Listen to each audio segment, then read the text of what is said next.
আসসালামু আলাইকুম। আমি মোহাম্মদ আমিরুল ইসলাম। আমি একটা প্রাইভেট অর্গানাইজেশনে সাপ্লাই চেইন প্রফেশনে আছি। তো যেহেতু দীর্ঘদিন সাপ্লাই চেইন প্রফেশনে আছি, আমার মনে হয়েছে যে আসলে সাপ্লাই চেইনে একটা পোস্ট গ্র্যাজুয়েশন করা দরকার, যাতে করে আমি আমার নিজেকে ডেভেলপ করতে পারি এবং আমি যে অর্গানাইজেশনে কাজ করব তাই সেখানেও যেন আমার আউটপুট লেভেলটা সবার থেকে একটু ভিন্ন হয়। তো তারই অংশ হিসেবে আমি বিআইএইচআরএমকে সিলেক্ট করি। আমি এই কারণেই বিআইএইচআরএমকে সিলেক্ট করি যে আসলে আমি বেশ কিছু ক্রাইটেরিয়া আমার নিজের মতো করে আমি দেখেছি।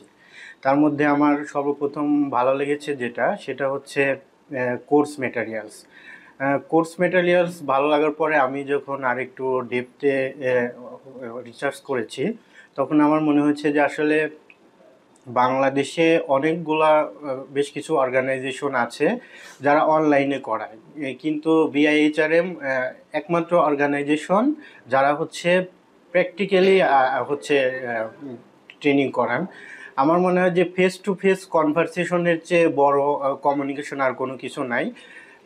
এবং এর বাইরে আরও যেটা বিষয় হচ্ছে যে বিআইএইচআরএম দক্ষিণ এশিয়ার সবচাইতে অ্যাওয়ার্ডপ্রাপ্ত একটা অর্গানাইজেশন, যে যারা 2002 থেকে বাংলাদেশে সাপ্লাই চেনে ট্রেনিং করিয়ে যাচ্ছে।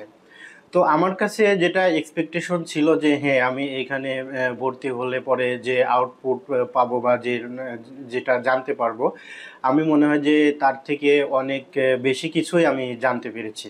হয়তো সবগুলো ওইভাবে বলা একবারে পসিবল না, তো তারপরেও আমি এই কিছু পয়েন্টগুলো বলতে চাই। যেমন আমি যদি বলি যে প্রোডাক্ট ডিজাইন থেকে শুরু করে supply chain management, purchase procurement management, inventory and distribution management, logistic management, তারপর প্রোডাকশন অ্যান্ড অপারেশন ম্যানেজমেন্ট, সব কিছু সম্পর্কেই কিন্তু আমরা এইখান থেকে একদম ডেপথ নলেজ অর্জন করতে পেরেছি।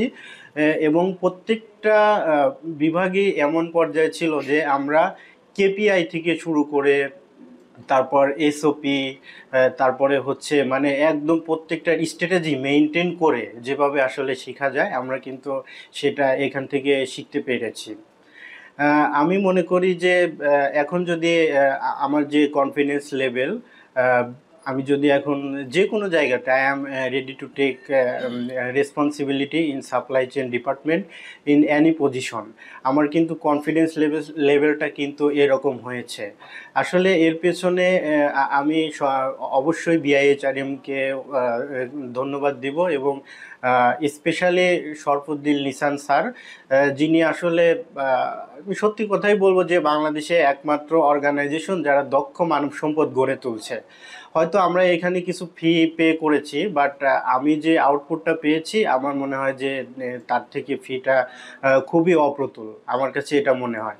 আমি বিআইএইচআরএম এর উত্তরোত্তর সাফল্য কামনা করছি, এবং আমি মনে করি যে আমাদের দেশে যদি এরকম লিসান স্যারের মতো যদি আরও উদ্যোক্তা থাকে, আমার মনে হয় না যে শ্রীলঙ্কা বা ইন্ডিয়া বা বাইরের দেশ থেকে এমপ্লয়ি হায়ার করে নিয়ে আমাদের চলতে হবে। এক সময় আমরাই সাকসেসফুল হব, আমরাই দেশের অর্থনৈতিক উন্নয়নে গুরুত্বপূর্ণ অবদান রাখব, এবং আমরা আশা করি যে বাংলাদেশে একদিন আমরাই সবচাইতে বড় লিডার হব, এবং আমরা দেশের অর্থনৈতিক উন্নয়নে সফলতা বয়ে আনতে পারবো। ধন্যবাদ।